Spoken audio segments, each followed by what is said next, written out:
संपूर्ण राज्यासह आंबेगाव तालुक्यातील पूर्व भागामधील दुष्काळाची समस्या तीव्र झाली आहे।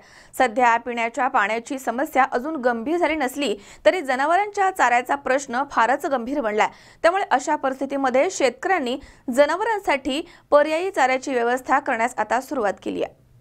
यावर्षी पाऊस चांगलाच रुसलाय। संपूर्ण राज्यामध्ये सध्या दुष्काळाच्या झळा मोठ्या प्रमाणात जाणवू लागल्यात।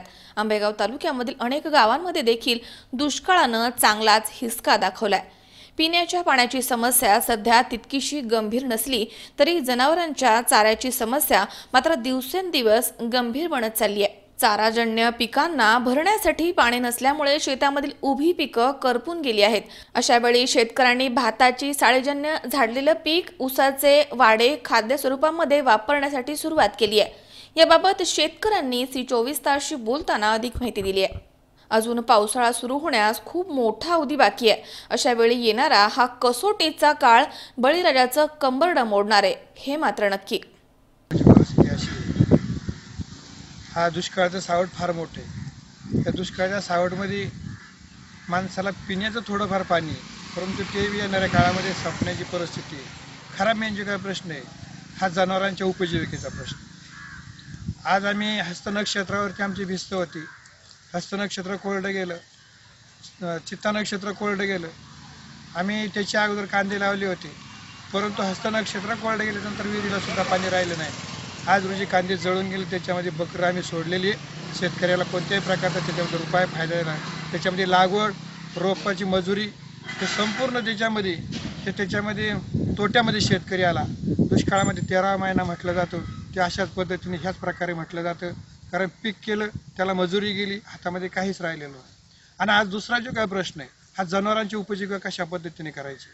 दुसवट्याचं पीक म्हणतो ते हातामध्ये आलेलं नाही।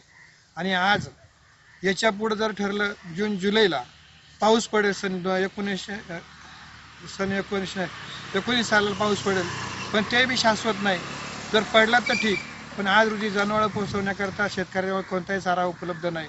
आज जड अंतकरणाने ती जनावरं सोडून कसायच्या दावणीला द्यावी लागतात, परंतु पोटच्या मुलाप्रमाणे सांभाळले जनावरं असताना सुद्धा आज शेतकरी त्यांना कसायच्या दावणीला देतोय। तो पुढं भविष्याचा विचार करतो, ही सांभाळ कशी, त्यांचं मी करणार काय आणि घालणार काय असं वाटतंय आम्हाला। काही कुठून तरी आमच्या नशिबीच हे गावामध्ये जन्माला आलो आणि दुर्दैवाचं नेहमी दुष्काळाचं सावट हे आमच्याच गावावरती काय आहे ते आडगावांवरती। शासन नक्कीच याच्यावरती विचार करेल। आमच्या थोडेफार ज्या शेतकऱ्यांकडे जनावरं उपलब्ध आहे त्यांच्या चाऱ्यांचा प्रश्न उपलब्ध करेल अशी शेतकऱ्यांची भिस्त त्या सरकारवरती अवलंबून आहे। 1 महिन्याभरात हा चारा संपून जाणार आहे। आता इथून पुढे काय करायचं जनावरांना हा प्रश्न आमच्या सगळ्या शेतकऱ्यांना पडला। संतोष पाचपुते, सी24 तास, पारगाव। सबस्क्राइब करा आमच्या YouTube चॅनलवर आणि बेल आयकॉनवरती क्लिक करा सर्वात पहिले आपल्या परिसरातील बातम्या बघण्यासाठी।